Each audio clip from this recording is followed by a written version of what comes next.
Hi, Britt Malka here, and I'm here with Sean Mize, who is a long-term internet marketer. Hi, Sean. Good to see you. Oh, hi, Britt. It's good to see you.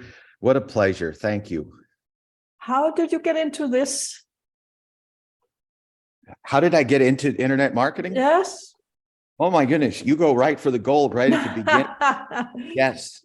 How did I get into it? So I'll tell you, as probably as much as 32 years ago, I have always had a dream of being able to help people kind of in mass. And I looked into MLM and network marketing and all kinds of direct mail. I even ran newspaper ads, classifieds, and sold things when I was in college. I've just always had a really interest in that. But with the exception of the newspaper ads, I had never really been very successful. And so I went to college the second time around. And when I got out of college the second time around in late 2005, I just really wanted to give things a stab online. And so I took some time off and I wrote a little ebook. And somebody made me a website because I didn't know what to do at the time. And I made this little ebook and I started writing articles, and it was absolutely the very first month. And I can just remember my very first sale. I think it came in like at 2:00 in the morning or something. I wake up at 5:00 in the morning and there's money in my account. And as soon as that happened, it was absolutely amazing. I think it couldn't have happened any better, because for me, it felt like free money. I mean, I had worked 2 whole months, probably plus another half a month or a week or something, but like 2.5 months. But this first payment came in and it was just like, oh my goodness, people will pay me while I sleep. And I just immediately I was hooked. Okay. And so long story short, I only sold like 30 or 40 copies of that book the first month. And so I was really discouraged. I had no idea that a lot of times it takes people a year before they make their first 30 sales. Yeah. And I just had no idea. My framework was I worked really hard. I put this out there. And so I really began to reevaluate things. And when I reevaluated things, I realized that I wasn't the only person, that there were hundreds of thousands, maybe millions of people just like me who had a message inside themselves and they wanted to get it out there, and they were buying ads, and they were buying traffic, and they were doing articles, and they were doing SEO, and they were doing everything everybody told them to do, but they were only getting 30 sales like I was. And so I began a journey of figuring out, like I really set out to figure out how can people get traffic online. And I can't even remember how many sources. I remember I tried like 80 different article directories. I tried a whole lot of traffic. I played all the games, the guaranteed traffic. And I remember one time I bought 100,000 visits for like $97. And I put tracking on it and I got maybe 100 visits. And so I learned the hard way that people were being scammed out there, and that people just didn't know how to get traffic. And I did all kinds of different email swaps and ad clicking things. And long story short, I discovered one article directory that when I posted articles on it, people would read the article, they would join my list, and then they would buy my book. And so once I realized that, I just went all in at this point, it was like, okay, I have to prove it out. I mean, I have to make a living if I can teach other people. And so that's what I did. Over 4 to 5 months, it took me about 6 months to get to where it was basically a full-time living. And then what happened was the strangest thing, Britt, is people started asking me, do you coach? Well, I didn't know what a coach was. I mean, to me, a coach was a basketball coach or a tennis coach.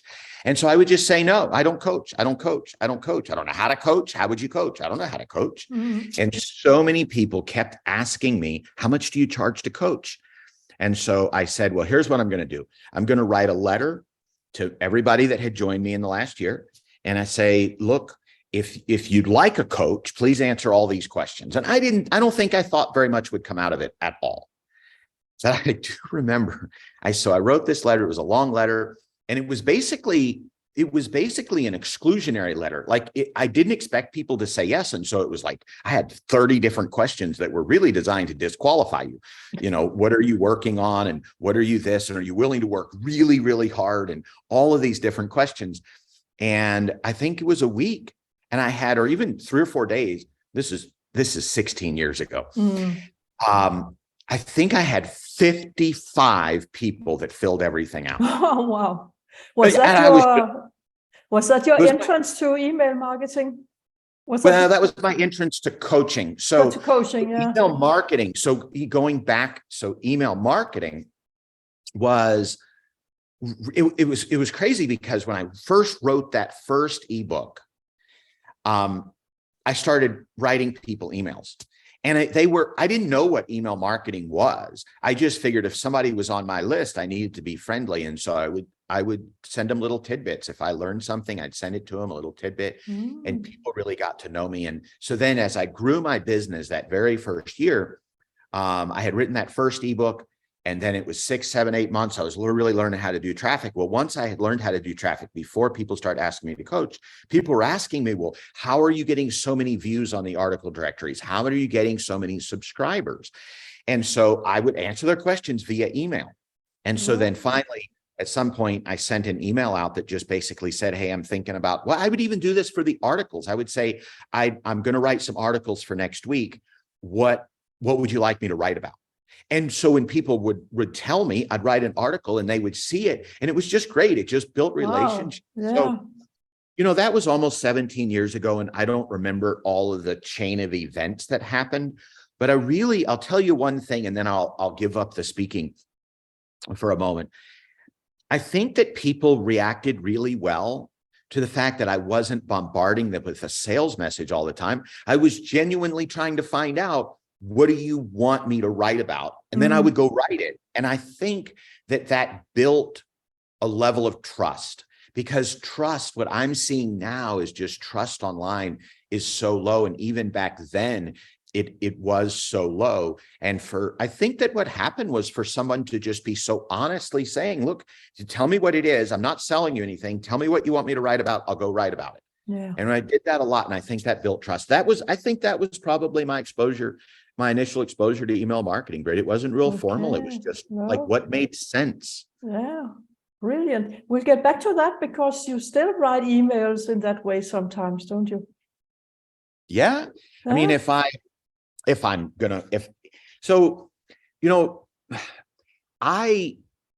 mean, obviously I'm full-time now, so it's not like it was then, right? So it's full-time, and I have clients, and we have training programs, and we have a business, and we have people, and all of those types of things, but we still get down to the core. So when I'm thinking next month, I have to teach, because people expect me to teach, right? Yeah. Some people have paid me already to teach for next month. And so I have to teach. Yes. And I like to teach. I want to teach. But what I've discovered, Britt, is that if I make up a topic to teach, if I just make it up, and I'm like, this is what I think the world needs to know, occasionally that works, because with my credibility, but people look up to me. They see what I've done. And so if I say, look, I see that there's something going on in the market that I think you need to be aware of, then people listen, right? The truth of the matter is, like, if I'm just going to teach a topic, how to do something, I know how to do a lot of different things. And I have people in my world like you and many other people who know how to do different things. So to hone it down to say, what do people really want to learn? That's when I'll send an email out that says, hey, I'm thinking about doing a course, or I'm thinking about writing an article. I'm thinking about doing a post or a video or an event or whatever. And I'm thinking about these 4 topics, or I'm thinking about this topic. Would you be interested? I'd probably do that more than the 4 topics. I used to do, like, I'd list them and let you pick, and I'd ask some questions. But now it's more like a yes or no. Probably isn't the best way to do it. But, I think that I've gotten to where it's more like, hey, I'm thinking about teaching on this. Would that be helpful? And then if nobody responds, I'm like, oops, not going to be helpful. And I move on, right? I don't get my feelings hurt. I just realize that they're not interested in that topic. It's no big deal. Yes, exactly. It has nothing to do with you. It's just the topic. Yeah. Yeah, it's just the topic. It's just the topic. And then if I send another topic and people say, yeah, wow, yeah, that would be great, then oftentimes I'll ask some questions. I'll write back still, and I'll say, oh, wow, that would be great. I've got some other responses. So I'm thinking about this. Tell me what your challenges are. right? Because I want to know, I don't want to just teach from some theoretical perspective. I want to be able to say, look, if you have a specific challenge and you have a specific challenge and you have a specific challenge, if I can teach it, if I can weave all the answers to your challenges into my one presentation, then I can help 10 people. I can help 100 people at one time. Yes. I know what the challenge is. Because a lot of times the challenges overlap too. Yes, absolutely. So that kind of answers the question I had in mind, because I often see you send out emails that aren't selling directly, but you are asking questions. And I wanted to know how this strategy worked for you. And obviously, like you said now, you get to know what people really need to learn. So that helps you and that helps them. But one of the things I wanted to talk about, you have a very particular voice or style when you write emails. I can tell you there was one day when I went through my list of emails and I saw one from you and I clicked it and I read it and I think it was okay. And the email was okay, but it was not boring, but it lacked something. Then I checked, I clicked on the wrong email. It wasn't from you. It wasn't your voice. So it was recognizable. So how did you come up with that voice? Did it just come out of you asking questions, or because you have a very particular voice? I can always recognize your emails from others. Wow. Let me think on that just a little bit. So let me say this. I think that to some degree, everybody has a voice. Like, if you were to read anybody's email every day, you would begin. So I'm thinking of some people whose emails that I read, and whether they're good emails or not, I think I could recognize many of them just by the words that they use. Obviously, the topic would help, but I think I could, and I can see where I have a little bit different voice, and I'll share. Maybe ask me that next, to take a note and ask me about the different voice. Yes. But I think everybody has a voice, maybe not as distinct as mine, but I think if you write enough. So part of this whole thing is volume, right? If so many people will write 10 articles and then quit because they haven't made a masterpiece yet, or they'll write 10 emails and they haven't written a masterpiece yet and they quit. But I look back over the last 17 years and most days I write between 1 and 3 emails a day. Let's call it 2 emails a day for 250 days of the year. So I easily write 500 emails a year. Yeah. Which means that I've easily written 8,500 emails over the course of the last 17 years. And I think anytime that you do the same thing over and over again, you begin to get a rhythm. Like a golfer, whether they've practiced the wrong swing or the right swing, if you do it 100 times a day, after a while, your body just does a certain thing. And so I think that part of it is that we develop a signature because we do it over and over again. However, if I look back to my first emails, they probably still had a very personal feel to them. But they probably, some of the things that are unique to me is I'm not compelled to write long sentences. I'm not compelled to use punctuation. I'm not compelled to squish it all into one place. And those are things that I've developed over the years, whether I've learned it from someone or I saw something. But one of the things that I've done in the past is I've studied my emails. And so once again, it's like a golfer. If they do the swing 100 times, it becomes consistent. Well, if it becomes consistent, now you can videotape it and see what it is. And so, and you can videotape it here, and here. Like you could do a videotape on day 1, practice something new for a month, and then take another videotape, and you'd see the difference. Well, that's what I do with emails, or I used to. I don't do as much of it, but at one point, I would take emails and I would study them, and I would say these emails got lots of responses. These emails did not get lots of responses. Why? And so, I mean, I rarely do that anymore, but I still write emails that get a phenomenal response or write emails that are like flat. And so if an email gets a phenomenal response, I look back at it and I'm like, why? Why did this email get a phenomenal response? Because I want to be able to duplicate that, right? So if twice as many people respond to an email, I'm like, wow, I hit a live button. Why? Because it didn't happen. I've been doing this long enough to know it's never accidental. No. Right? It's never accidental. If twice as many people click the link, there's a reason. Yes. It may be the copy on the link. It may be copy in the thing. It might be that it was a mistake, but everybody's making it. It's the same thing. And so having said all of that, I've gotten very comfortable with the style. In fact, I even go back to my emails now. And when I finish writing an email, if I'm reading through it, I send myself a tech test email. Oh, I read that's it brilliant. as if I'm the reader. Yes. So I test it, and sometimes I'll even send it. And it takes a couple minutes to come in. So I'll go do something else, and then I get to see it fresh. And when I see it fresh, I like to pretend that I'm the receiver.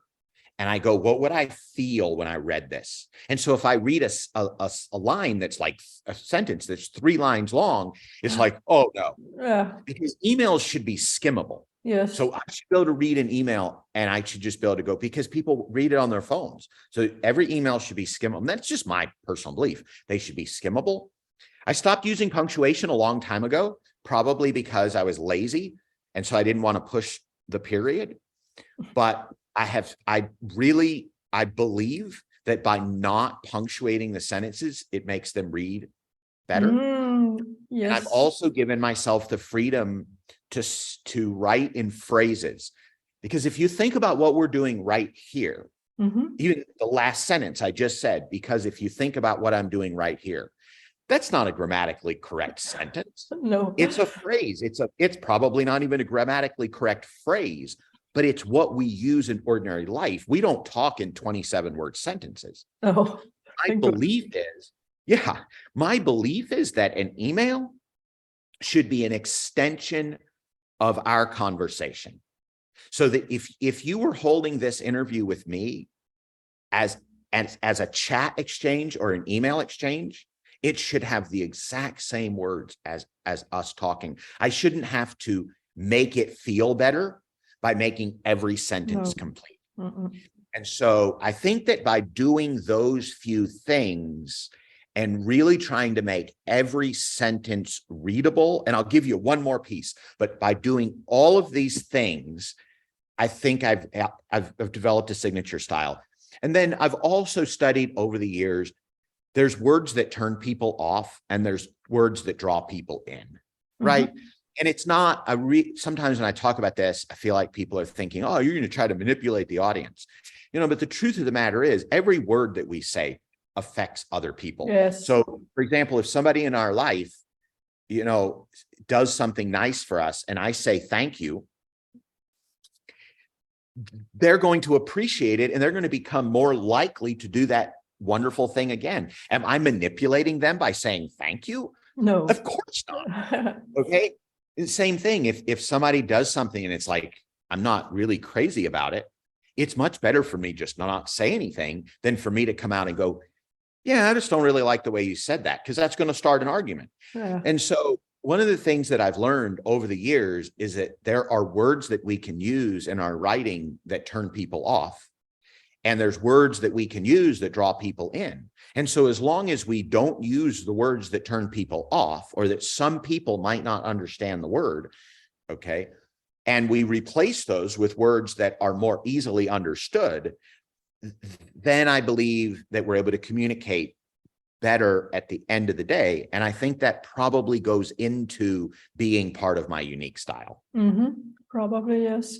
How do you track? You said that you noticed when an email got a lot of replies and others that didn't. How do you track that? Do you have a spreadsheet or something? So at one time, I used a spreadsheet. Okay. If I were to look back at one of the biggest mistakes I've made over the last 15 years, it's not in using a spreadsheet to track every email for 15 years. Because if I were to have done that, I could probably double results this year just by hand picking the 1 out of 15 that were the best ones of all time. So that's a different ballgame. So in what I do now is my autoresponder service gives me open and click rates. And so I just look over those for the last month. I could look over them. I actually could go back, I think, like years on my autoresponder emails, but they're not in a spreadsheet. But that's how I do it now. Okay, and the track replies also, not just open rates, but the replies. Replies. That's just anecdotal. I mean, here's the thing. I send out an email and I only get 2 replies, and I send out another one and I get 18 replies. Okay, then you notice. Yeah. Okay. Yeah, I know. It's obvious to me. And it's because it takes an awful lot of emails over a long period of time to get to where you're getting 300 replies. And so if that were the case, I'd have a team doing them, and then I might ask them to track them. But the way I do it now, I mean, I still read my own emails, and so I'm usually able to tell what's going on. Yeah. How much time do you spend writing an email? Oh, I'm embarrassed to say 5 minutes. Why are you embarrassed? You know, because I don't want anybody to think that I'm rushing through what is one of the most important tasks of the day. And in fact, Britt, even as you ask that, I'm thinking I have recently started spending more time on my emails, meaning that I used to just write an email anytime I felt like it. And just literally, it's 10 o'clock. I feel like writing an email, and I would just send it. But some things that we're probably going to run out of time here to talk about have led me recently to the place where sometimes I send emails and they don't get the response that I thought that they would. And it's not that I just send every email for a response, but at the same time, I feel like if an email falls flat, it's almost a disservice to the people anyway, because they're expecting the best. So even if it's not about me, it's also about them. So if I send out an email that's not as fulfilling, and I could have sent a better email, and I've had this realization recently that it's not in their best interest to not get always the best email.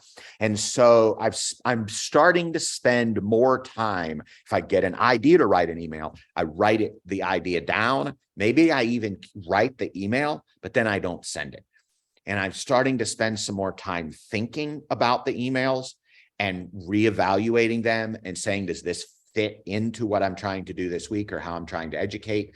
And so because of that, I'm probably spending more time than ever before in the last month on email. But unfortunately, people will probably still see this as being a very short period of time. It probably still is only 10 or 15 minutes on what's one of the most important tasks I do every single day. Yes, but you've done it for 17 years. So I remember an artist we knew in France. And he visited us one evening, and when we followed him to his car, he opened the luggage, what's it called, the luggage room, and took out a drawing he'd made. It's called a sanguine. It's in red color and was very pretty, and there was a price on it. It said 500 euros, which was back then more than $500. And he offered us as a gift and said he was almost ashamed to normally they take that price, but because it took him about 5 minutes to paint it or draw it. But we said, yeah, but how many years did you spend learning it? So, and it was pretty. I still have it. I enjoy that picture. So time, maybe a beginner will spend an hour or 2 writing an email, but over time it takes shorter and shorter. I will often also spend only 5 minutes writing an email. Depends.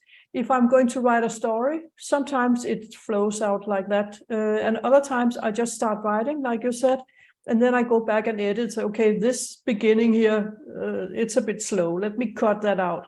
But it's quick. I can write several emails an hour, but I couldn't when I started out. So it's natural. You can do that.